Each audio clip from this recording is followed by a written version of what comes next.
അതുകൊണ്ട് തൊണ്ടയ്ക്ക് മുകളിൽ വരെയുള്ളൂ ഈ സാധനത്തിന്റെ പ്രത്യേകത.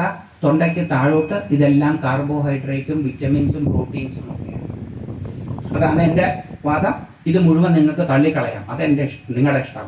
ഞാൻ ഇത് പറഞ്ഞത് ശരിയല്ല എന്ന് എന്നെ സമർത്ഥിക്കാൻ എൻ്റെ സമയം ഞാൻ ഇവിടുന്ന് താഴെ ഇറങ്ങുമ്പോൾ കളയരുതേ എന്നൊരു അഭ്യർത്ഥന എനിക്ക് നിങ്ങളോടുണ്ട്. 40-45 വർഷമായിട്ട് ഞാൻ ഉറച്ച് നിൽക്കുന്ന ഒരു സംഗതിയാണിത്.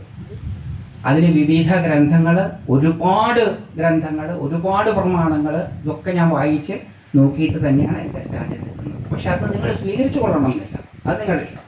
പക്ഷെ എന്നെ മതം മാറ്റാൻ ശ്രമിക്കരുതേ. കാരണം സമയം വെറുതെ പോകും. എനിക്ക് കുറച്ച് ഇറങ്ങുമ്പോൾ തന്നെ അസ്വസ്ഥനായിരിക്കും സംസാരിച്ചതിൻ്റെ. ഇതും കൂടെ കേട്ടാൽ വെറുതെ അസ്വസ്ഥനാക്കി ഞാൻ ദേഷ്യപ്പെടും. എനിക്ക് കരച്ചിൽ വന്നാൽ കരയും, എനിക്ക് ചിരി വന്നാൽ ചിരിക്കും. ഞാനൊരു സാധാരണ മനുഷ്യനാണ്. അപ്പം ഞാൻ ദേഷ്യപ്പെട്ട് കഴിഞ്ഞാൽ നാളെ ഇയാൾ എന്തൊരു അധ്യാത്മികനാണ് എന്ന് പറഞ്ഞ് ബുദ്ധിമുട്ടുണ്ടാക്കാതിരിക്കാൻ എന്നോട് അങ്ങനത്തെ ആ കാര്യങ്ങൾ പ്രസക്തമല്ല. നിങ്ങൾക്ക് നിങ്ങളുടെ ശരികളിൽ വിഹരിക്കുവാനുള്ള സ്വാതന്ത്ര്യമുണ്ട്. കഴിക്കണ്ട. അത് പറഞ്ഞപ്പോൾ നമ്മുടെ മെഡിറ്റേഷൻ്റെ കാര്യത്തിലേക്കും കൂടെ ഞാനൊന്ന് വരാം. മെഡിറ്റേഷൻ ചെയ്യുമ്പം എന്താ നിയമങ്ങൾ? ഒരു നിയമവുമില്ല. മെഡിറ്റേഷൻ ചെയ്യുക എന്നുള്ളതാണ് പ്രധാനം. വേറെ ഒരു നിയമവും അതിനില്ല. കുളിച്ചിട്ട് വേണോ ഇരിക്കാൻ? കുളിച്ചിട്ടിരിക്കുന്നതാണ് മെഡിറ്റേറ്റ് ചെയ്യാൻ സൗകര്യമെങ്കിൽ കുളിച്ചിട്ടിരിക്കണം. കുളിക്കാതെ ചെയ്താൽ കുഴപ്പമുണ്ടോ? ചെയ്തു നോക്കുക.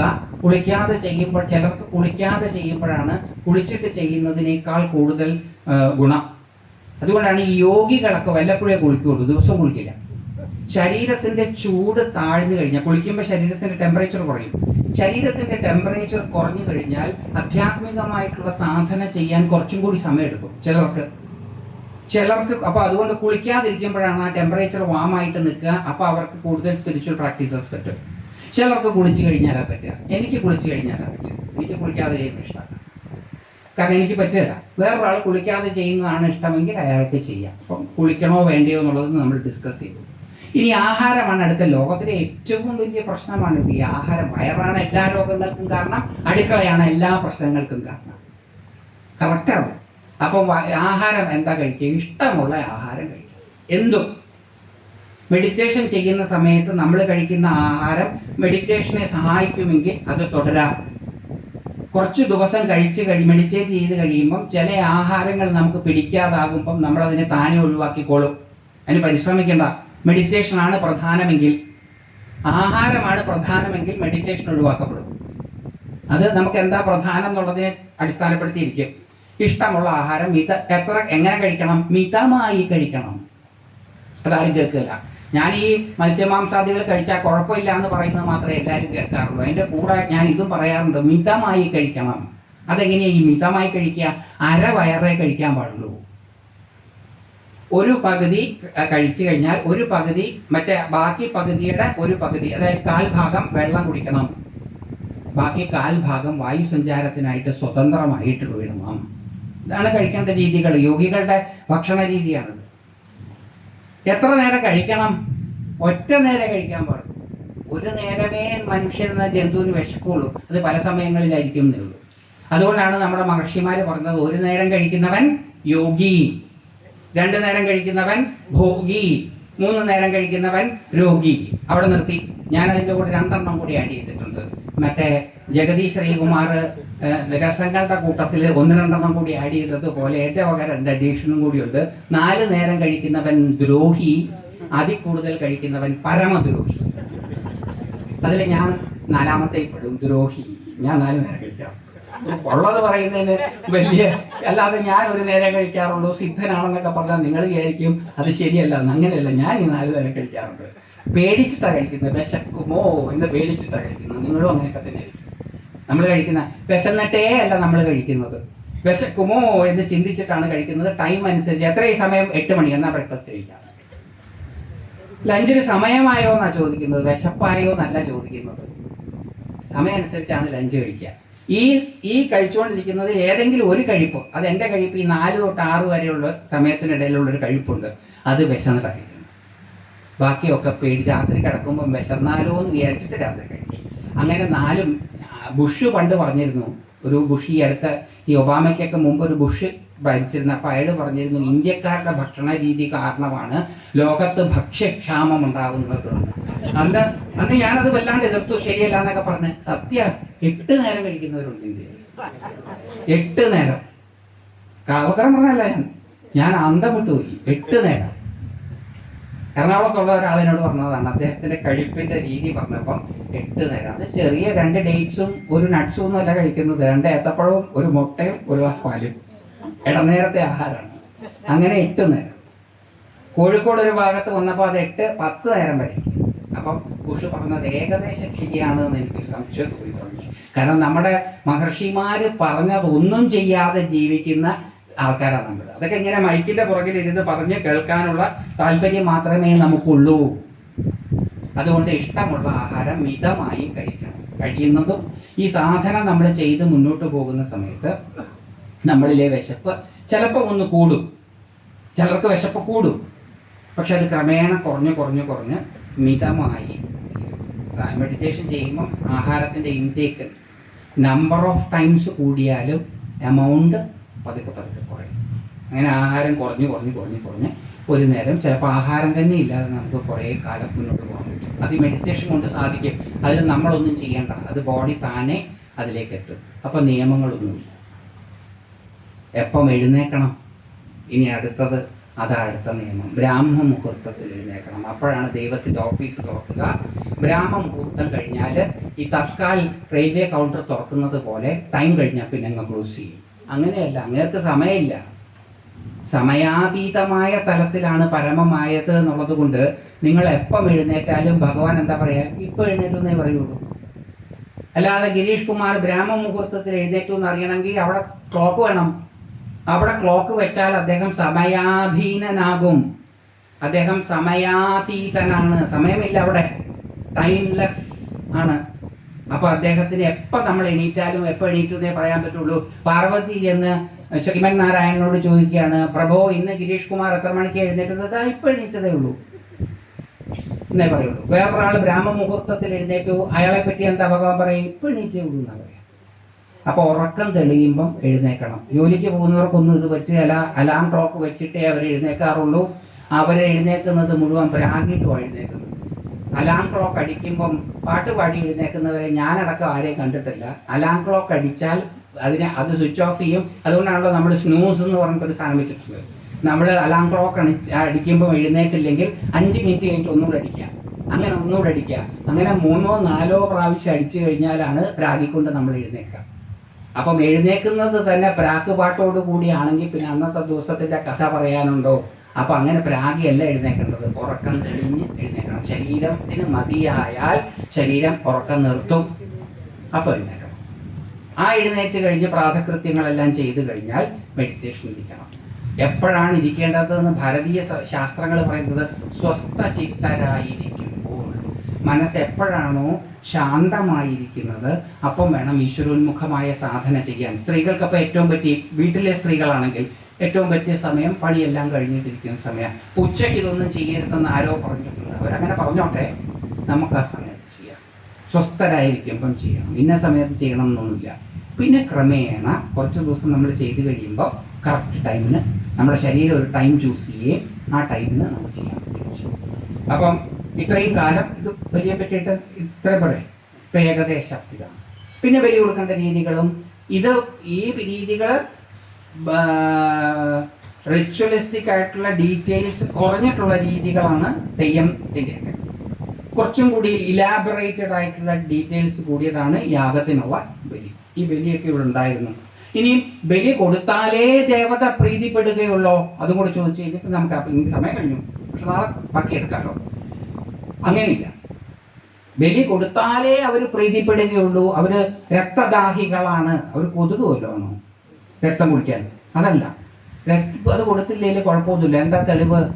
ഈ പശുവിന് പകരം, മൃഗത്തിന് പകരം പിഷ്ടപശുവിനെയും ബലി കൊടുക്കാം. കേരളത്തില് യാഗം നടക്കുമ്പോൾ പാഞ്ഞാളിൽ ഒരു വലിയ യാഗം നടത്തിയിരുന്നു ഫ്രിഡ് സ്റ്റോളിന്റെ നേതൃത്വത്തിൽ. 1976 പാഞ്ഞാളി. അപ്പൊ ആ സമയത്ത് അവര് ഒറിജിനൽ മൃഗത്തെ ബലി കൊടുത്തിട്ടില്ല, അവർ പിഷ്ടപശുവിനെയാണ് ബലി കൊടുത്തത്. അങ്ങനെ പിഷ്ടപശു, അരിമാവ് കൊണ്ടൊരു പശുവിനെ ഉണ്ടാക്കി അതിൽ ചില ക്രിയകളൊക്കെ ചെയ്ത് അതിൽ ജീവനെ സന്നിവേശിപ്പിച്ച് അതിനെ. അപ്പം മൃഗത്തെ തന്നെ കൊടുത്തുകൊള്ളണം എന്നില്ല, പകരം കൊടുത്താലും ഈക്വൽ ഫലമാണ്. കൊടുക്കുന്നയാളുടെ മനോഭാവമാണ് പ്രധാനം, കണ്ടു നിൽക്കുന്നവരുടെ മനോഭാവമല്ല. അതുകൊണ്ട് ഇത് കേട്ട് കഴിച്ച് നാളെ തെയ്യക്കാരോട് ഇന്നയാൾ വന്ന് പറഞ്ഞല്ലോ, ഈ ഇതിന് പിഷ്ട കോഴിയെ കൊടുത്താൽ മതി, ഒറിജിനൽ കോഴിയെ കൊടുക്കണ്ട, അത് അയാളാണ് തീരുമാനിക്കേണ്ടത്, ഞാനല്ല. ഞാൻ പറയുന്നത് അത് കൊടുത്തില്ലെങ്കിലും അതിന് പകരം കൊടുത്താലും തുല്യ പ്രീതി തന്നെയാണ് ഉണ്ടാവുക. കൊടുക്കുന്നയാളുടെ മനോഭാവമാണ് പ്രധാനം. നമ്മൾ എവിടെയാണ് നിൽക്കുന്നത് എന്നുള്ളതനുസരിച്ചിട്ടാണ്. അല്ലാതെ കോഴിയെ കൊടുത്താൽ മാത്രമേ ഈ ദേവി പ്രസാദിക്കുകയുള്ളൂ എന്നൊന്നും പറഞ്ഞാൽ അത് ശരിയാവില്ല. വാസ്തവത്തിൽ ഈ ദേവിയും ദേവനും ഒന്നും വാങ്ങിക്കുന്നില്ല. ഈ കോഴിയെ കൊടുത്തിട്ട് ആരാത് തട്ടുന്നത്? നമ്മളാ. പാൽപ്പായസം കഴിച്ചിട്ട് ആരാത് കഴിക്കണത്? നമ്മളാ. പാവം മൂപ്പർക്ക് ഒന്നും കിട്ടുന്നുമില്ല, കണ്ടിരിക്കാൻ വേണമെങ്കിൽ അത്രേ ഉള്ളൂ. പിന്നെ ബാക്കിയൊക്കെ ഇങ്ങനെയല്ലേ കൊടുക്കുന്നത്. അപ്പം അതുകൊണ്ടൊക്കെ നമ്മുടെ ഇഷ്ടമാണ്. നമുക്ക് നമ്മുടെ ശരികളിലൂടെ നമുക്ക് ജീവിക്കാം, വേറൊരാളുടെ ശരികളിലൂടെ അവർക്കും ജീവിക്കാം. നമ്മളതിൽ എൻക്രോച്ച് ചെയ്യണ്ട. പക്ഷെ മൃഗബലി കൊടുത്താൽ, മൃഗത്തെ ബലി കൊടുത്താൽ മാത്രമേ അത് ശ്രേഷ്ഠമാവുകയുള്ളൂ എന്ന തോന്നലും തെറ്റാണ്. പിഷ്ടപശു എന്നുണ്ട് തന്ത്രശാസ്ത്രത്തിൽ. ഈ 25 ആടിനെ ബലി കൊടുക്കുന്നതിന് തുല്യമാണ് ഈ കുമ്പളങ്ങയല്ല, വേറെ ഈ നീണ്ടു നിൽക്കുന്ന ഒരു സാധനം ഉണ്ടല്ലോ, ഇളവൻ. ഇളവൻ വെട്ടിയാൽ ഇളവൻ ബലി കൊടുക്കുന്ന ഒരു പരിപാടിയുണ്ട്. പശുവാണെന്ന് സങ്കല്പിച്ചിട്ട് അതിനെ വിട്ടു ഒരിളവൻ ബലി കൊടുത്താൽ 25 ആടിനെ കൊടുക്കുന്ന ഫലം. ഇതിനൊക്കെ പ്രമാണമുണ്ട്, സംസ്കൃത ശ്ലോകങ്ങളുണ്ട്, തന്ത്രശാസ്ത്രമൊക്കെ ഉണ്ട്. പക്ഷെ ഇതാര് തീരുമാനിക്കും? ചെയ്യുന്നയാൾ. അവരുടെ മനോഭാവവും മനോനിലയും അനുസരിച്ചുള്ള കാര്യമാണ് അവർ ചെയ്യുന്നത്. അതുകൊണ്ട് ആത്യന്തികമായിട്ട് ശരിതെറ്റുകളൊന്നുമില്ല, വ്യക്തിഗതമായിട്ടുള്ള ശരിതെറ്റുകളേ ഉള്ളൂ. സമൂഹം ഒന്നടങ്കം തീരുമാനിച്ചാൽ പിന്നെ ഒന്നും ചെയ്യാൻ പറ്റില്ല. അതാണ് കോൺസ്റ്റിറ്റ്യൂഷണൽ നിയമം. അത് വാർത്ത ഇപ്പൊ കോൺസ്റ്റിറ്റ്യൂഷണൽ നിയമം അനുസരിച്ചിട്ട് ബലി കൊടുക്കാൻ പറ്റില്ല. കാരണം അല്ലാതെ ഞാൻ ഇവിടുന്ന് പോയാൽ, പണ്ട് എനിക്കെതിരെ ഒരു കേസ് വന്നിട്ടുള്ളതാണ് ഇത് ന്യായീകരിച്ചിട്ട്. ഈ പെറ്റക്കാര് പ്രിവെൻഷൻ ക്രൂവൽറ്റി ഓഫ് അനിമൽസിനെ പ്രിവെന്റ് ചെയ്യുന്ന ഒരു ഗ്രൂപ്പുകാർ ഞാൻ മൃഗബലി പ്രോത്സാഹിപ്പിച്ചു എന്ന് പറഞ്ഞു. ദൈവാധീനത്തിന് ഞാൻ പ്രോത്സാഹിപ്പിച്ചിട്ടില്ല. അത് ആ വീഡിയോ കണ്ടു കഴിഞ്ഞപ്പോൾ അത് പോയി. പക്ഷേ കോൺസ്റ്റിറ്റ്യൂഷണൽ അല്ലാത്ത അതും പറഞ്ഞില്ലെങ്കിൽ അത് ശരിയാവില്ല. അപ്പോൾ ബാക്കിയുള്ളവർ ചെയ്യുന്നതോ അതെനിക്കറിയില്ല, ഞാൻ കണ്ടിട്ടില്ല. അതുകൊണ്ട് എനിക്കറിയില്ല. നിയമപരമല്ല, ഇന്ത്യൻ ഭരണഘടന അനുസരിച്ച് ചെയ്യാൻ പറ്റില്ല. പക്ഷെ ഭാരതീയ സംസ്കൃതിയിലെ ശാസ്ത്രമനുസരിച്ച് അതിനൊരു ലോജിക്കുണ്ട്, അത് ചെയ്യാം. അത് ചെയ്താലേ ഫലിക്കൂ, അങ്ങനെ മനോഭാവം അനുസരിച്ച്. അപ്പോൾ ഇത്രയാണ് നിയമങ്ങൾ. എപ്പോൾ എഴുന്നേക്കണം എന്നുള്ള നിയമം നമ്മൾ പറഞ്ഞു, കുളിക്കണോ വേണ്ടിയോ എന്നുള്ള നിയമം എടുത്തു. ആഹാരം ഇനിയുള്ളത് ആഹാരം എങ്ങനെയാണെന്നുള്ളത് പറഞ്ഞു.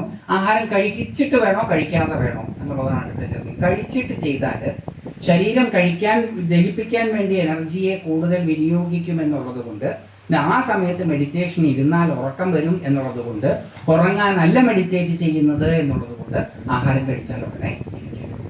അപ്പൊ ആഹാരം കഴിച്ചാൽ എപ്പം ഇരിക്കാം? ആഹാരം കഴിക്കുന്നതിന് മുമ്പ് ഇരിക്കാം, അല്ലെങ്കിൽ ആഹാരം കഴിച്ചൊരു 1.5 മണിക്കൂർ കഴിഞ്ഞിട്ട് ഇരിക്കാം. ഹെവി ആയിട്ടുള്ള ഫുഡാണ് കഴിക്കുന്നതെങ്കിൽ കുറേ നേരം കഴിഞ്ഞിട്ടേ ഇരിക്കാൻ പറ്റുള്ളൂ. അത് കഴിക്കുന്ന ഫുഡിന്റെ ക്വാളിറ്റി അനുസരിച്ചിട്ടാണ് അത് തീരുമാനിക്കപ്പെടുന്നത്. ബാക്കി നിയമങ്ങളൊന്നുമില്ല. ഇത് ഒട്ടകത്തിന് സ്ഥലം കൊടുക്കുന്നത് പോലെയാണ്. സ്ഥലം കൊടുത്തു കഴിഞ്ഞാൽ ബാക്കി ഒട്ടകമായിക്കോളും. നമ്മളൊന്നും ഉണ്ടാക്കണ്ട, നിയമം താനേ രൂപീകൃതമാകും. നമ്മളും എല്ലാം അങ്ങനെയാണ്. നമ്മുടെ ജീവിതത്തിലെ മുഴുവൻ ചിട്ടവട്ടങ്ങളും താനേ രൂപീകൃതമായിട്ടുള്ളതാണ്. അതേപോലെ ഇതും ശരിയായിക്കോളും. ഒന്നും ബലം പിടിക്കേണ്ട ആവശ്യമില്ല. ഇപ്പം നിങ്ങൾ ചെയ്യുന്നത് ഒന്നും നിർത്തേണ്ട ആവശ്യമില്ല. ഇപ്പം നിങ്ങൾ എങ്ങനെയാണോ ജീവിക്കുന്നത് അതേപോലെ ജീവിച്ചാൽ മതി. ഈ ഒട്ടകത്തിനെ ഒന്ന് കയറ്റി കിട്ടും, ബാക്കി ഒട്ടകമായിക്കോളും. ഇന്ന് നമുക്ക് അത്രയും എടുക്കാൻ സമയം കിട്ടിയിട്ടുള്ളൂ. കാരണം മരണത്തെ പറ്റിയേ ചിന്തിക്കുന്നത് എന്നുള്ളത് കൊണ്ടാണ് ബലി വളരെ പ്രധാനമാണ്. അത് ഇവിടെ ഒരു വലിയ സംശയമാണ്. ഞാൻ ഈ പറഞ്ഞത് കൊണ്ടൊന്നും ആ സംശയം തീരുകയില്ല എന്ന് എനിക്ക് ഉത്തമ ബോധ്യമുണ്ട്. ഇനി ഞാൻ പറഞ്ഞതിനെ വേറെ ആരെങ്കിലും സപ്പോർട്ട് ചെയ്തിട്ടുണ്ടോ എന്ന് അറിയാനാണെങ്കിൽ, പരമാചാര്യര് പെരിയോർ എന്ന് വിളിക്കുന്ന ജയേന്ദ്ര സരസ്വതികളുടെ ഗുരുനാഥനായിട്ടുള്ള ചന്ദ്രശേഖരേന്ദ്ര സരസ്വതികൾ, അദ്ദേഹം ഹിന്ദു ധർമ്മ എന്ന് പറഞ്ഞിട്ട് അദ്ദേഹത്തിന്റെ പ്രഭാഷണങ്ങളെ അടിസ്ഥാനപ്പെടുത്തിയിട്ട് ഭാവൻസ് ഒരു പുസ്തകം പബ്ലിഷ് ചെയ്തിട്ടുണ്ട്. ഹിന്ദു ധർമ്മ, ഇംഗ്ലീഷിലാണ് പുസ്തകം. ആ പുസ്തകത്തിലെ 3-4 അധ്യായങ്ങൾ അനിമൽ സാക്രിഫൈസിനെ കുറിച്ച്. അന്ന് ഞാൻ രക്ഷപ്പെട്ടത് അങ്ങനെയാണ്. എനിക്കെതിരെ കേസെടുക്കാൻ നിങ്ങൾ ശ്രമിച്ചാൽ പോസ്റ്റ് ഹ്യൂമസ് ആയിട്ട് ചന്ദ്രശേഖരേന്ദ്ര സരസ്വതിക്കെതിരെയും കേസെടുക്കണം, കാരണം അദ്ദേഹം ന്യായീകരിച്ചിട്ടുണ്ട്. അപ്പം അദ്ദേഹം പറഞ്ഞിട്ടുണ്ട്. അപ്പോൾ അതൊന്ന് വായിച്ചു നോക്കാം. അത് വായിച്ചു നോക്കിയാൽ ഞാൻ പറഞ്ഞതിനേക്കാൾ ക്ലിയറായിട്ട് മനസ്സിലാവും. എന്നാലും ഈ ചോദ്യം തീരുകയല്ല. അത് പിന്നെ അങ്ങനെ ചോദിച്ചുകൊണ്ടേയിരിക്കട്ടെ. അത് പുതിയ പുതിയ ആൾക്കാർ വരും, പുതിയ പുതിയ ചോദ്യങ്ങൾ വരും, അത് വരട്ടെ. പക്ഷേ ഏകദേശം ഉത്തരം ഞാൻ തന്നു കഴിഞ്ഞു. കൃത്യം ബലിയുടെ ക്രിയകൾ നമുക്ക് പറയാൻ പറ്റില്ല, അത് ശാസ്ത്ര രഹസ്യമാണെന്നാണ് പറയുന്നത്. അപ്പോൾ അതിന് മന്ത്രങ്ങളും വായ്ത്താരികളും പല ക്രിയകളും ഒക്കെ ഉണ്ട്. അത് അവർ ചെയ്യുമ്പോൾ നമ്മൾ മാറി നിന്നത് തൊഴുക മാത്രമേ വേണ്ടൂ. തൊഴാൻ പറ്റില്ലെന്നുണ്ടെങ്കിൽ അത് വേണ്ട. നമുക്ക് അല്ലാത്ത വെജിറ്റേറിയൻ തെയ്യങ്ങളുണ്ട്. മുച്ചിലോട്ട് ഭഗവതിയുടെ തെയ്യം, അതൊക്കെ വെജിറ്റേറിയൻ തെയ്യമാണ്. നമുക്ക് മുച്ചിലോട്ട് ഭഗവതി നോൺ വെജിറ്റേറിയൻ അല്ല. മുച്ചിലോട്ട് ഭഗവതിയുടെ തെയ്യമൊക്കെ തൊഴുത് ഭഗവതിയുടെ അനുഗ്രഹം വാങ്ങിക്കാം. നോൺ വെജിറ്റേറിയൻ തെയ്യമുണ്ട്, ഗാസ്ട്ലി തെയ്യങ്ങളൊക്കെ ഉണ്ട്, ഭീതിതമായിട്ടുള്ള തെയ്യങ്ങളൊക്കെ ഉണ്ട്. അതും കാണാൻ ഇഷ്ടമുള്ളവരുണ്ടാവും. ഓരോരുത്തരുടെ മനോഭാവം വ്യത്യസ്തമാണ് എന്നുള്ളതുകൊണ്ട് എല്ലാവർക്കും ഭാരതത്തിൻ്റെ ഒരു പ്രത്യേകതയാണത്. ഈ ഭോജനശാലയിൽ ആഹാരം കഴിക്കാൻ വരുന്നവരുടെ രുചികൾക്കനുസരിച്ചിട്ടുള്ള വിഭവങ്ങൾ ഇവിടെ ലഭ്യമാണ്. ഒരാളും പട്ടിണി കിടന്ന് പോവില്ല. അതാണ് ഭാരതീയ സംസ്കൃതിയുടെ മഹത്വം. ബാക്കിയുള്ളവരെല്ലാം അവര് തുന്നിയ ഷർട്ട് ഇടാൻ വേണ്ടിയിട്ട് നമ്മുടെ ശരീരത്തെ വെട്ടിമുറിക്കണം. നമുക്കങ്ങനെയല്ല, അളവെടുത്തിട്ട് നമുക്ക് ഷർട്ടും വസ്ത്രവും തുന്നി തരികയാണ് ചെയ്യുക. അപ്പോൾ ഇത്രയാണ് ഇതുള്ളത്. അവസ്ഥാന്തരം മാത്രം. അതുകൊണ്ട് ഞാൻ നേരത്തെ ആദ്യം പറഞ്ഞതുമായിട്ട് ബന്ധിപ്പിച്ച് പറയുകയാണെങ്കിൽ ബലി ചെയ്യുമ്പം ആരെയും കൊല്ലുന്നില്ല. ഭഗവാൻ തന്നെ കൃഷ്ണൻ ഗീതയിൽ കുറച്ചും കൂടി കഴിഞ്ഞാൽ അർജുനനോട് പറയും, ഹന്യതയെ ഹന്യമാനേ ശരീരേ. ശരീരത്തെ ഹനിക്കുന്നവൻ വാസ്തവത്തിൽ ഒന്നിനെയും ഹനിക്കുന്നില്ല. ഗീത വായിക്കുന്നവരാണ് ഏറ്റവും കൂടുതൽ ബലിയെ എതിർക്കുന്നത് എന്നുള്ളതാണ് വളരെ വിചിത്രവും വൈരുദ്ധ്യാത്മകവുമായിട്ടുള്ള ഒരു കാര്യമായിട്ട് എനിക്ക് തോന്നിയിട്ടുള്ളത്. കാരണം ഈ ഗീതയിൽ ഉടനീളം അർജുനനോട് പറയുന്നത് തട്ടടാണെന്നാണ്. ആദ്യം മുതൽ പറയുകയാണ്. അത് കഴിഞ്ഞിട്ട് ചിലരിപ്പോൾ പറയണത് എന്താ വെച്ചാൽ അർജുനന് മനസ്സിലായിട്ടില്ല അത്ര ഗീത. പിന്നെ ഗിരീഷ് കുമാറിനും ഗോപാലകൃഷ്ണനും കല്യാണിക്കുട്ടിക്കും ഒക്കെയാണോ മനസ്സിലാവാൻ പോണേ? സവ്യസാചിനായിട്ടുള്ള, ഗുഡാകേശനായിട്ടുള്ള, പരന്തപനായിട്ടുള്ള, വിജയനായിട്ടുള്ള പാർത്ഥൻ, പൃഥു എന്നുള്ള വാക്കിന് എക്സ്പാൻഷൻ ഉള്ള ആളെന്നാണ്. പാർത്ഥൻ എന്ന് പറഞ്ഞാൽ വികസിത ബോധസ്വരൂപൻ എന്നർത്ഥമുണ്ട്. മൂപ്പർക്ക് മനസ്സിലായിട്ടില്ല, നമുക്കാ. അപ്പൊ അവര് പറയണത് എന്താ വെച്ചാൽ അർജുനനെ നിമിത്തീകരിച്ചുകൊണ്ട് നമുക്ക് വേണ്ടിയിട്ടാണ് അത്ര ഗീത പറഞ്ഞത്. അർജുനന് മനസ്സിലായിട്ടില്ല. അർജുനന് മനസ്സിലായിട്ടില്ല ഗീതയെങ്കിൽ നിങ്ങൾക്കും എനിക്കും ഈ ജമ്മത്ത് മനസ്സിലാകാൻ പോകുന്നില്ല. കാരണം ഇത് ഡയറക്റ്റ് റിലേ കേട്ട ധൃതരാഷ്ട്രർക്ക് മനസ്സിലായില്ല. അപ്പൊ ആർക്കും മനസ്സിലാവാൻ പോകില്ല. അപ്പൊ അതൊക്കെ വെറുതെ പറയണതാണ്. അർജുനന് മനസ്സിലായില്ല ഗീത, അതുകൊണ്ട് ഗീത കൊല്ലാൻ പറയുന്നതല്ല. ശരിയാണോ? അത് കൊല്ലാൻ പറയുന്നതല്ല. ഇതിൽ കൊല്ലും കൊലയും ഇല്ല. ഇത് ബിയോണ്ട് ദാറ്റ് ജീവിക്കാൻ പറയുന്ന ഒരു ടെക്സ്റ്റാണ്. അത് നമ്മുടെ വ്യക്തമായിട്ട് ഫസ്റ്റ് ലാസ്റ്റ് വായിച്ചാൽ നമുക്കിത് കൃത്യമായിട്ട് മനസ്സിലാകും എങ്ങനെയാണ് ഈ ഭേദ തലത്തിൽ നിന്ന് വിട്ട് ജീവിക്കാൻ പറ്റുക. അഭേദ തലത്തിൽ ജീവിക്കാൻ നമ്മളെ ട്രെയിൻ ചെയ്യിക്കുന്ന ഒരു ടെക്സ്റ്റാണ് ഗീത. ഭേദതലത്തിലാണ് ഈ വേണം വേണ്ട അരുത് അരുതായികൾ. പിന്നെ നമുക്ക് അവിടെ നിർത്താം. നമ്മൾ മരണത്തെക്കുറിച്ച് ചിന്തിച്ചു തുടങ്ങിയതേ ഉള്ളൂ. നാളെ നമുക്ക് വളരെ രസകരമായിട്ടുള്ള മരണത്തിൻ്റെ പല കാഴ്ചപ്പാടിൻ്റെ നാളെ മാത്രാസ്പർശാസ്തു. എനിക്ക് തോന്നുന്നു നാളെ ആ ഒരൊറ്റ ശ്ലോകം ഒന്നും കൂടി എടുക്കാൻ പറ്റും. പക്ഷെ നാളത്തെ ശ്ലോകം വളരെ പ്രധാനപ്പെട്ടതാണ്. മാത്രാസ്പർശാസ്തു കൗന്ദേയ ശീതോഷ്ണ സുഖ ദുഃഖത ആഗമാപായിനോ അനിത്യാസ്താം തിതിക്ഷസ്വ ഭാരത. നാളത്തെ ശ്ലോകമാണ്. വന്നു പോകുന്നതിനെ ആസ്വദിച്ചുകൊണ്ട് ജീവിക്കുക. അതെങ്ങനെയാണെന്നും അതിനെപ്പറ്റി നമുക്ക് നാളെ കേൾക്കാം. നാളെ കൂടെ കേൾക്കുമ്പോഴത്തേക്കും ഇത് കറക്റ്റായിട്ട് ഒന്നും കൂടി മനസ്സിലാവും. ഇത് മുഴുവൻ കേട്ടാൽ നമ്മൾ മുക്തരാകും. അപ്പം അതുകൊണ്ട് ഗീത നമുക്ക് പതുക്കെ പോകാൻ പറ്റുള്ളൂ. അല്ലെങ്കിൽ സ്പീഡിൽ പോയാൽ അധ്യായം തീർക്കാൻ പോയാൽ ഇത് ഒന്നും പിടികിട്ടില്ല. ഇങ്ങനെ പോകുന്നത് നല്ലതെന്ന് എനിക്ക് തോന്നുന്നു. ഇപ്പോൾ നമുക്ക് ഒരുപാട് കാര്യങ്ങൾ മനസ്സിലായി, അല്ലെങ്കിൽ ഒരുപാട് കാര്യങ്ങളെ കുറിച്ചിട്ടുള്ള എൻ്റെ അഭിപ്രായം നിങ്ങൾക്ക് മനസ്സിലായി. ഇനി നിങ്ങൾക്ക് വിളിക്കണോ വേണ്ടിയോ എന്നെങ്കിലും തീരുമാനിക്കാമല്ലോ. കാരണം ഈ നിങ്ങൾ വിചാരിച്ചു കാണില്ല ചിലപ്പോൾ ഇതാ സാധനം ഇതാണെന്ന് അറിഞ്ഞാൽ വേണമെങ്കിൽ ഒഴിവാക്കാം, അല്ലെങ്കിൽ ഇനിയും വിളിക്കാം. അപ്പോൾ ഏതായാലും ഇതൊക്കെയാണ് എൻ്റെ അഭിപ്രായങ്ങൾ. ഇതിനൊന്നും ഒരു മാറ്റവും വരാൻ പോകുന്നില്ല എത്ര കാലം കഴിഞ്ഞാലും. ഇതെൻ്റെ അടിസ്ഥാനപരമായിട്ടുള്ള വിശ്വാസമാണ്. ഇത് ഭാരതീയ സംസ്കൃതി അനുവദിക്കുന്നതാണ്. ശരികൾ എന്ന് പറയുന്നത് ഓരോരുത്തരും തീരുമാനിക്കുന്നതാണ്, ഭരണഘടനാപരമായിട്ട്, കോൺസ്റ്റിറ്റ്യൂഷണലാണല്ല. ഇനി നമുക്ക് മെഡിറ്റേഷനിലേക്കാണ് കിടക്കേണ്ടത്. നമ്മൾ ഇന്നലെ കേട്ടു ആ മന്ത്രം നമ്മൾ ജപിക്കുമ്പോൾ, നാമം നമ്മൾ ജപിക്കുമ്പോൾ അതോടൊപ്പം പലതരത്തിലുള്ള ചിന്തകൾ, കോൺസെപ്റ്റ്സ് വരും. പതുക്കെ ആ കോൺസെപ്റ്റ്സ് കുറഞ്ഞ് അക്ഷരം മന്ത്രം മാത്രമായിട്ട് ഇങ്ങനെ നിൽക്കും, ശബ്ദം മാത്രമായിട്ട് ഇങ്ങനെ നിൽക്കും. പക്ഷെ എന്നാലും കോൺസെപ്ച്വൽ ബാക്ക്ഗ്രൗണ്ട് ഉണ്ടാവും. പക്ഷെ കൂടുതൽ നേരം നമുക്ക് മന്ത്രത്തിൽ നിൽക്കാൻ, നാമത്തിൽ നിൽക്കാൻ, ശബ്ദത്തിൽ നിൽക്കാൻ സാധിക്കും. അല്ലെ ശ്വാസം ആണ് നിങ്ങൾ കേന്ദ്രീകരിക്കുന്നെങ്കിൽ ശ്വാസത്തിൽ നിൽക്കാൻ സാധിക്കും. അത് സവിതർക്ക സമാധി. കോൺസെപ്റ്റ്സ് എല്ലാം ഇല്ലാണ്ടായി കഴിഞ്ഞാൽ, ആ ശബ്ദം ഉണർത്തുന്ന വികാര വിക്ഷേപങ്ങളെല്ലാം ഇല്ലാതെയായി കഴിഞ്ഞാൽ, അർത്ഥ വിക്ഷേപങ്ങളെല്ലാം ഇല്ലാതായി കഴിഞ്ഞാൽ ശബ്ദം മാത്രമായിട്ട് നിൽക്കുമ്പം അവിതർക്ക സമാധി. ആ ശബ്ദം എന്ന് പറയുന്നത് ഊർജം കേന്ദ്രീകരിച്ചതാണ്. കാരണം എല്ലാ ശബ്ദത്തിനും വേവ് ലെങ്ത് ഉണ്ട്. അപ്പം അതൊരു എനർജി ഫോമാണ്, അത് ഊർജമാണ് എന്ന് മനസ്സിലാക്കുമ്പം സവിചാര സമാധി. പിന്നെ ആ ഊർജമാണ് എല്ലായിടത്തും ഉള്ളത്, ലോക്കലൈസ്ഡ് അല്ല, അതെല്ലായിടത്തും വ്യാപിച്ച് കിടക്കുന്നതാണ് എന്ന് തിരിച്ചറിയുമ്പോൾ നിർവിചാര സമാധി. അവിടെ എത്തുമ്പോഴത്തേക്കും നമ്മളുടെ ഒബ്ജക്റ്റീവ് ലോകം, വിഷയ ലോകം അവസാനിക്കുക. അപ്പം അടുത്ത ചോദ്യം നമുക്ക് വരിക, ആരാണ് ഈ അനുഭവിക്കുന്നത് എന്നുള്ളതാണ്. എല്ലാ അനുഭവങ്ങളും ഊർജത്തിൻ്റെ വകഭേദങ്ങളാണ് എന്ന നിർവിചാര സമാധിയുടെ തലത്തിലെത്തിയാൽ പിന്നുള്ള ചോദ്യം ആരാണ് ഇത് അനുഭവിക്കുന്നത് എന്നുള്ളതാണ്. അപ്പോൾ ഒബ്ജക്റ്റീവ് തലത്തിൽ നിന്ന്, വിഷയത്തിൻ്റെ തലത്തിൽ നിന്ന് വിഷയിയുടെ സബ്ജക്റ്റിൻ്റെ തലത്തിലേക്ക് നമ്മൾ മാറും. സബ്ജക്റ്റിൻ്റെ തലത്തിലേക്ക് മാറുമ്പം ഉണ്ടാകുന്ന ആദ്യത്തെ അനുഭവം ആനന്ദത്തിൻ്റെതാണ്. മനസ്സ് ശാന്തമായി തുടങ്ങുമ്പോൾ തന്നെ ഈ ആനന്ദം സ്ഫുരിക്കാൻ തുടങ്ങും. പക്ഷേ സവിചാര നിർവിചാര സമാധികളിലൂടെ കടന്നു പോയി കഴിഞ്ഞാൽ സബ്ജക്റ്റീവ് കോൺഷ്യസ്നെസ്സിലേക്ക് നമ്മൾ തിരിയുമ്പം നമുക്കുണ്ടാകുന്നത് ആനന്ദമാണ്. ആ ആനന്ദം അനുഭവിക്കുന്നത് ആനന്ദ സമാധി. അപ്പോൾ ഒബ്ജക്റ്റീവായിട്ടുള്ള തലത്തിൽ നിന്ന് സബ്ജക്റ്റീവായിട്ടുള്ള തലത്തിലേക്ക് വന്നു. അപ്പോൾ അത് മനസ്സിൻ്റെയും അഹങ്കാരത്തിൻ്റെയും തലം. വിതർക്ക വിചാര സമാധികൾ പഞ്ചഭൂതങ്ങളുടെ തലത്തിൽ പുറത്താണ്. ആ പഞ്ചഭൂതങ്ങളുടെ തലത്തിൽ നിന്ന് വിഷയങ്ങളെല്ലാം പഞ്ചീകൃതമായതാണ്. നമ്മുടെ ശരീരവും പഞ്ചീകൃതമായതാണ്. ശരീരത്തെ അനുഭവിക്കുന്ന ഒരു ബോധമുണ്ട് നമുക്ക്. ആ ബോധത്തിൻ്റെ തലത്തിലേക്ക് നമ്മൾ ഉയരുമ്പോൾ അല്ലെങ്കിൽ ചേക്കേറുമ്പോൾ അത് മനസ്സിൻ്റെയും അഹങ്കാരത്തിൻ്റെയും തലമാണ്. അവിടെ ആനന്ദമാണ് ഉണ്ടാവുക. അത് ആനന്ദ സമാധി. ഇനി നമുക്ക് അവിടുന്ന് നാളെ പോകാനുള്ളത് അസ്മിതാ സമാധി. അതിലേക്ക് നമുക്ക് നാളെ പോകാം. മനസ്സിൻ്റെ തലത്തിലേക്ക് നമ്മളിപ്പോൾ എത്തി. 24 തത്വങ്ങളിൽ പൃഥ്വി തത്വം മുതൽ നമ്മൾ പതുക്കെ അകത്തോട്ട് കയറി ഈ ഇന്ദ്രിയങ്ങൾ കഴിഞ്ഞു, കർമ്മേന്ദ്രിയങ്ങൾ, ജ്ഞാനേന്ദ്രിയങ്ങൾ, തന്മാത്രകളുടെ തലവും തന്മാത്രകളാണ് ഊർജത്തിൻ്റെ തലം. ആ തലവും കഴിഞ്ഞ് നമ്മളിപ്പം മനസ്സിൻ്റെ തലത്തിലാണ് നിൽക്കുന്നത്.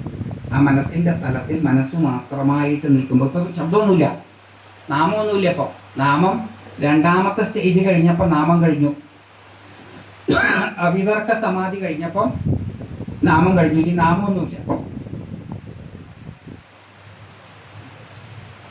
ഊർജത്തിൻ്റെ തലങ്ങൾ മാത്രമേ ഉള്ളൂ. ആ ഊർജത്തിൻ്റെ തലങ്ങൾ കോൺഷ്യസ്നെസ്സിൻ്റെ തലവുമായിട്ട് ബന്ധപ്പെടുമ്പോൾ, എനർജി കോൺഷ്യസ്നെസ്സിൻ്റെ തലവുമായിട്ട് ബന്ധപ്പെടുന്നതാണ് ആനന്ദ സമാധി. നമുക്ക് ഇന്ന് ആനന്ദ സമാധിയിൽ നിന്നിട്ട് നമ്മുടെ മെഡിറ്റേഷൻ ചെയ്യാം. നിയമങ്ങളെല്ലാം പറഞ്ഞു. ഇനി നമുക്ക് നമ്മുടേതായിട്ടുള്ള നിയമങ്ങൾ ഉണ്ടാക്കാം. അത് നിങ്ങളുടെ ഇഷ്ടം. നിങ്ങളുടെ നിയമങ്ങൾ നിങ്ങൾ കണ്ടുപിടിക്കണം, അത് നിങ്ങൾക്ക് പാലിക്കാം. ഇതിന് പ്രത്യേകിച്ച് നിയമങ്ങളൊന്നുമില്ല. നിസർഗദത്ത് മഹാരാജ് എന്ന് പറയുന്ന ഒരു വലിയ സിദ്ധനുണ്ടായിരുന്നു, മുക്തപുരുഷനുണ്ടായിരുന്നു, ബോംബെയുടെ ചേരി പ്രദേശത്ത്. അദ്ദേഹം ചേരി പ്രദേശത്താണ് ജീവിച്ചിരുന്നത്, നിസർഗദത്ത് മഹാരാജ്. അദ്ദേഹത്തിനോട് ഒരിക്കൽ ആരോ ചെന്ന് ചോദിച്ചു, ആധ്യാത്മിക സാധനയിൽ നിയമങ്ങൾ എന്തെങ്കിലും ഉണ്ടോ എന്ന് ചോദിച്ചപ്പോൾ അദ്ദേഹം പറഞ്ഞത് ഒറ്റ നിയമമേ ഉള്ളൂ, ഡോണ്ട് ഹേർട്ട്. ഇത്രേ പറഞ്ഞിട്ടുള്ളൂ. ഉപദ്രവിക്കരുത്. ആരെ, എന്തിനെ, എപ്പോൾ, അതൊക്കെ നമുക്ക് തരും. അപ്പോൾ വേറെ നിയമങ്ങളൊന്നുമില്ല. അത് നിയമം സ്വയം രൂപീകരിക്കപ്പെട്ടുള്ളൂ. നമുക്കിനി മെഡിറ്റേഷനിലേക്ക് കിടക്കാം. ശരീരത്തെ സ്വസ്ഥമായിട്ട് ഇരുത്തുക. ശരീരമാംസപേശികളെല്ലാം റിലാക്സ്ഡ് ആണോ എന്ന് നോക്കുക. അല്ലെങ്കിൽ റിലാക്സ്ഡ് ആക്കാൻ നോക്കുക.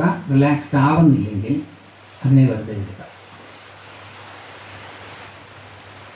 കണ്ണിൻ്റെ ചുറ്റുമുള്ള മസിൽസ്, മൂക്കിൻ്റെ ചുറ്റുമുള്ള മസിൽസ്, ചിരികളുടെ ചുണ്ടുകളുടെ ചുറ്റുമുള്ള മസിൽസ്, താടിയെല്ലിൻ്റെ മസില്, കാതുകളുടെ പുറകിലുള്ള മസിൽസ്, കഴുത്തിൻ്റെ മസിൽസ്, ഷോൾഡർ മസിൽസ്, റിബ് കേജിന് ഭാഗത്തുള്ള മസിൽസ്, വയറിൻ്റെ മസിൽസ്, തുടകളിലെ മസിൽസ്, കാഫ് മസിൽസ്, കാലുകളിലെ മസിൽസ് ഇതൊക്കെ റിലാക്സ്ഡ് ആണെന്ന് നോക്കുക. അല്ലെങ്കിൽ റിലാക്സ്ഡ് ആക്കാൻ നോക്കുക. റിലാക്സ്ഡ് ആവുന്നില്ലെങ്കിൽ റിലാക്സ്ഡ് ആവുന്നില്ല എന്ന് ശ്രദ്ധ മൂക്കിലൂടെ സ്വതന്ത്രമായി വന്നു പോകുന്ന ശ്വാസോച്ഛ്വാസത്തിലേക്ക് കൊണ്ടുവരിക.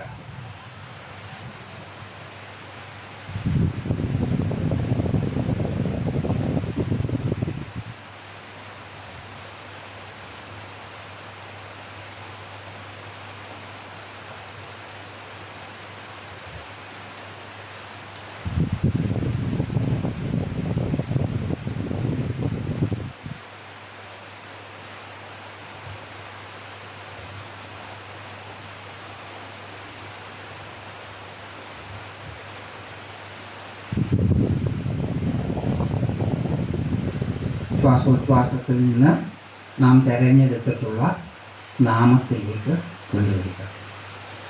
നാമത്തിലേക്ക് നമ്മളുടെ ശ്രദ്ധ കൊണ്ടുവരുന്ന നിമിഷത്തിൽ തന്നെ മനസ്സ് അത് ജപിക്കുന്നതായിട്ട് നമുക്ക് കാണാൻ സാധിക്കും, അറിയാൻ സാധിക്കും.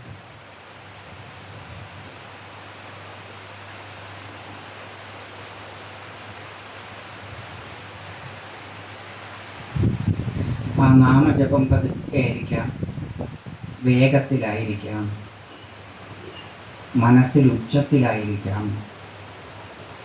അത് അതിൻ്റേതായിട്ടുള്ള സ്പീഡിൽ താനേ നടക്കും. ചിലപ്പോൾ വളരെ ഫാസ്റ്റായിട്ടായിരിക്കാം നാമം ജപിക്കുന്നത്, ചിലപ്പോൾ വളരെ സ്ലോ ആയിട്ട്, ചിലപ്പോൾ ഉറക്കെ, ചിലപ്പോൾ വളരെ പതുക്കെ മനസ്സിൽ ഈ നാമം ജപിക്കുന്നു. അങ്ങനെ നാമം ജപിച്ചുകൊണ്ടിരിക്കുന്ന സമയത്ത് എപ്പോഴെങ്കിലും എന്തെങ്കിലും ചിന്തകൾ വന്നിട്ട് നമ്മുടെ ശ്രദ്ധ അപഹരിക്കപ്പെടാം. ശ്രദ്ധ അപഹരിക്കപ്പെട്ട് കുറച്ചു നേരം കഴിയുമ്പോൾ നമ്മുടെ ശ്രദ്ധ പോയി എന്ന ഒരു തിരിച്ചറിവ് നമുക്കുണ്ടാകും. ആ നിമിഷം കുറ്റബോധമൊന്നുമില്ലാതെ, ധൃതി പിടിക്കാതെ പതുക്കെ ശ്രദ്ധ നാമത്തിലേക്ക് കൊണ്ടുവരിക. അപ്പം മനസ്സ് താനെ ആ നാമം ജപിക്കുന്നത് നമുക്കറിയാൻ സാധിക്കും.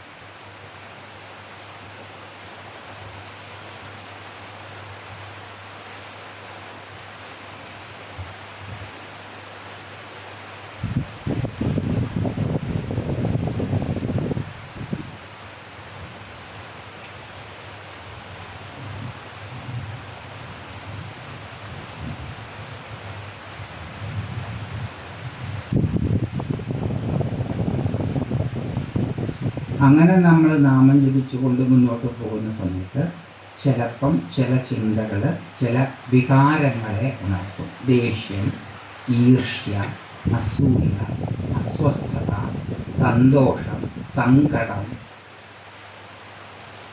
ആകാംക്ഷ, പലതരത്തിലുള്ള ചിന്തകളെ ഉണർത്തും. അങ്ങനെ ചിന്തകൾ നമ്മളുടെ ശ്രദ്ധയെ അപഹരിച്ചു കൊണ്ടുപോയാൽ ശ്രദ്ധ ആ ചിന്തകളിൽ നിന്ന്, ആ വികാരത്തിൽ നിന്ന് വിടർത്തി നാമത്തിലേക്ക് തിരിച്ച് കുറ്റബോധമില്ലാതെ പതുക്കെ അനായാസമായി കൊണ്ടുവരിക. ചിലപ്പം അങ്ങനെ കൊണ്ടുവരാൻ പറ്റില്ല. ആ വികാര ചുഴിയിൽ നിന്ന് ശ്രദ്ധയെ വിടുവിപ്പിക്കുവാൻ അത്ര എളുപ്പം നമുക്ക് സാധിക്കില്ല. തിരിച്ച് നാമത്തിലേക്ക് വന്നാലും വീണ്ടും വീണ്ടും വീണ്ടും അതേ വികാരത്തിലേക്ക് നാം തിരിച്ചു പോയേക്കാം. അങ്ങനെയാണെങ്കിൽ തത്കാലം നാമജപത്തിനെ ശ്രദ്ധിക്കുന്നതിന് പകരം ആ വികാരത്തെ ശ്രദ്ധിക്കുക. അത് ശരീരത്തിൽ എവിടെയാണ് നമുക്ക് അനുഭവിക്കാൻ സാധിക്കുന്നത്? അത് അനുഭവിക്കുന്ന സമയത്ത് ശരീരത്തിൻ്റെ ആ ഭാഗം ടൈറ്റൻഡ് ആവുന്നുണ്ടോ? അത് അനുഭവിക്കുന്ന സമയത്ത് മനസ്സ് എങ്ങനെയാണ്? ശരീരം മൊത്തത്തിലുള്ള സ്റ്റേറ്റ് എങ്ങനെയാണ്? അപ്പോൾ അതൊക്കെ നമ്മൾ ഒബ്സർവ് ചെയ്യും. ആ വികാരത്തെ, അതിൻ്റെ കാരണത്തെക്കുറിച്ചൊന്നും ചിന്തിക്കണ്ട. എന്ത് ചിന്തകൾ കാരണമാണ് അതുണ്ടായതെന്നൊന്നും ചിന്തിക്കണ്ട. ആ വികാരത്തിന് അതിൽ കുറച്ച് നേരം നമ്മൾ ശ്രദ്ധിച്ചിരുന്നാൽ പതുക്കെ പതുക്കെ പതുക്കെ വെയിലത്തുരുകുന്ന മഞ്ഞു പോലെ അത് ഇല്ലാതെയായി നേർത്ത് വരുന്നത് നമുക്ക് കാണാം. അതിൻ്റെ പിടിയിൽ നിന്ന് നമ്മുടെ ശ്രദ്ധ താനേ വിട്ടുവരുന്നത് നമുക്ക് കാണാമെന്ന് പറഞ്ഞാൽ അനുഭവിക്കാം, അറിയാം. അങ്ങനെ അറിയുന്ന ആ നിമിഷത്തിൽ നമ്മുടെ ശ്രദ്ധ തിരിച്ച് നമ്മുടെ രഹസ്യനാമത്തിലേക്ക് കൊണ്ടുവരിക.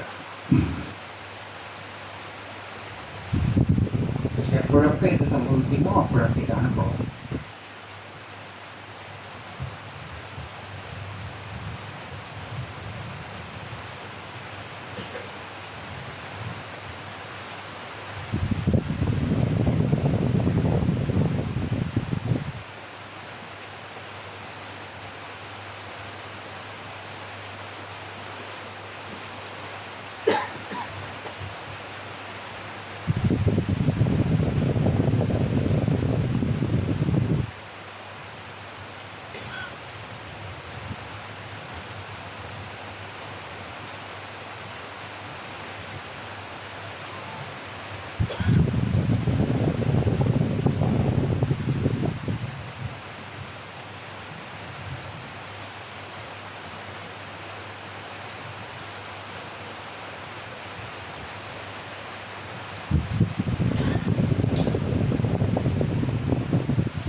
പതുക്കെ നമ്മുടെ ശ്രദ്ധ നാമത്തിൽ നിന്ന് മൂക്കിലൂടെ അകത്തേക്കും പുറത്തേക്കും സ്വതന്ത്രമായി അനായാസമായി വന്നു പോകുന്ന ശ്വാസോച്ഛ്വാസത്തിലേക്ക് കൊണ്ടുവരിക. നേരത്തെ നാമജപത്തെ പറ്റി പറഞ്ഞതുപോലെ ഇതിൻ്റെ ഗതിവിഗതികൾക്ക് മാറ്റം സംഭവിക്കും. ചിലപ്പോൾ നീണ്ടതായിരിക്കാം, ചിലപ്പം ചെറുതായതായിരിക്കാം, ചിലപ്പോൾ പൊട്ടിപ്പോകുന്നതായിരിക്കാം, ചിലപ്പോൾ കടിച്ചതായിരിക്കാം, ചിലപ്പോൾ മെലിഞ്ഞു പോകുന്നതായിരിക്കാം. ഏത് രീതിയിലുമായിക്കൊള്ളട്ടെ ശ്വാസോച്ഛ്വാസത്തെ അനുഭവിക്കുക. കുറച്ച് സെക്കൻഡ്സ് കഴിഞ്ഞാൽ ശ്രദ്ധ പതുക്കെ ശരീരത്തിലേക്ക് കൊടുക്കുക. കാൽപാദങ്ങൾ, കാലുകൾ, കണങ്കാല്, കാഫ് മസിൽസ്, മുട്ടുകൾ, തുടകൾ, അരക്കെട്ടുകൾ, വയർ. നമ്മളെ നേരെ ഇരുത്താൻ സഹായിക്കുന്ന നമ്മുടെ ബാക്ക് മസിൽസ്, നമ്മുടെ നട്ടെല്ല്, റിബ് കേജിലെ മസിൽസ്, ഷോൾഡർ മസിൽസ്, കഴുത്തിലെ മസിൽസ്, ചെവിക്ക് പുറകിലുള്ള മസിൽസ്, ജോ മസിൽസ്, താടിയലിലെ മസിൽസ്, ചെവിക്ക് ചുറ്റുമുള്ള മസിൽസ്, മൂക്കിലെ മസിൽസ്, കണ്ണിലെ മസിൽസ്, ഇതിനെയൊക്കെ നമ്മൾ ശ്രദ്ധിക്കുക. ഒക്കെ റിലാക്സ്ഡ് ആണ്. അതൊക്കെ കണ്ണു തുറക്കുക. ബാക്കി ലോകത്തിലേക്ക് വന്ന് 2-3 സെക്കൻഡ് അവിടെ തന്നെ ഇരുന്ന് പതുക്കെ നിത്യ വ്യവഹാരങ്ങളിലേക്ക് ഉണർന്നേക്കും.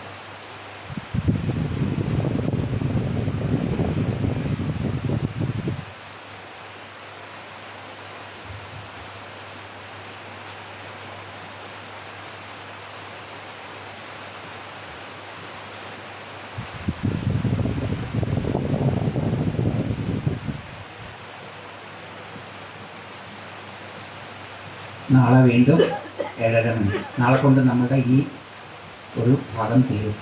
നാളെ നമ്മൾ മാത്രം ഒരു വളരെ രസകരമായിട്ടുള്ള ഒരു ജീവിതത്തിൽ നമുക്ക് അനുവർത്തിക്കാൻ, നമുക്ക് വളരെ ടെൻസായിട്ടുള്ള മൂവ്മെൻ്റ് വരുമ്പോൾ, വളരെ പ്രതികൂലമായ സാഹചര്യങ്ങളിലൂടെ നമ്മൾ കടന്നു പോകുമ്പോൾ നമുക്ക് നിത്യ ജീവിതത്തിൽ ഉപയോഗിക്കുവാനുള്ള ഉപദേശം കൂടിയാണ് ഭഗവാൻ ആ ശ്ലോകത്തിലൂടെ നമുക്ക് തരുന്നത്. നാളെ അത് കേൾക്കാനായിട്ട് വീണ്ടും